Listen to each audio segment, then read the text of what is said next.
1 महीने पहले वो बाथरूम में गिर गया था, जिसकी वजह से उसे ब्रेन में सीवियर इंजरी हुई थी।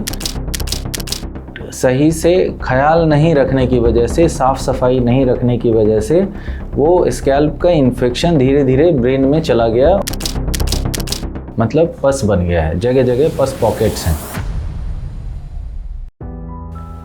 नमस्ते, आज हम लोग एक 15 साल के बच्चे के बारे में बात करेंगे जो कि हेड इंजरी के बाद आया था हमारे पास और उसको सीवियर हेड इंजरी था।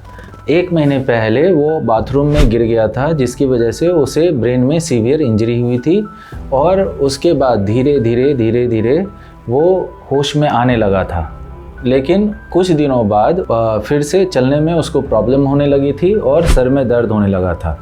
इनिशियली हम लोगों ने इसको ट्रीट करके हेड इंजरी के बाद ठीक स्थिति में घर भेज दिया था, जिसके बाद वो रिकवर हो रहा था।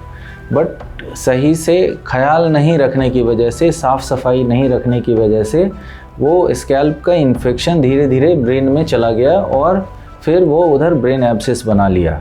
जब हमने रिपीट स्कैन कराया तब देखा कि उसके ब्रेन में मल्टीपल एब्सेसेस का फॉर्मेशन हो गया है, मतलब पस बन गया है, जगह जगह पस पॉकेट्स हैं।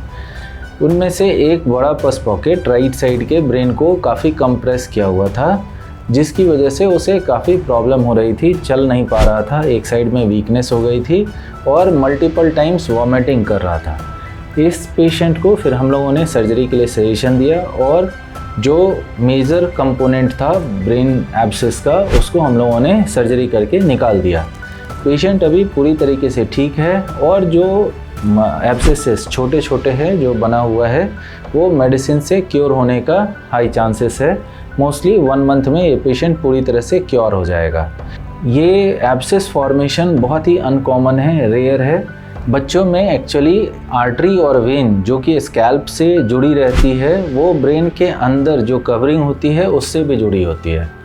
तो कभी कभी बाहर का जो इन्फेक्शन है वो ब्रेन के अंदरूनी हिस्से में भी चला जाता है और इस वजह से ब्रेन एब्सेस का फॉर्मेशन हो जाता है। जनरली ये जो ब्रेन एब्सेस है मेडिसिन से क्योर हो जाती है, लेकिन जब ये बहुत बड़ा हो जाए और पेशेंट को काफ़ी प्रॉब्लम होने लगे तब उसमें सर्जरी किया जाता है और पेशेंट पूरी तरीके से ठीक हो जाता है। Thank you.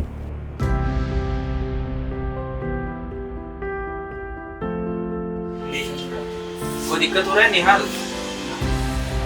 ये कौन है? बाबा। अच्छा, तुम क्या करते हो? पढ़ाई करते हो? कौन से क्लास में? ठीक है, दोनों हाथ ऊपर उठाओ। ठीक है, अभी कोई दिक्कत हो रहा है? चलने में जो दिक्कत हो रहा था वो कम हुआ?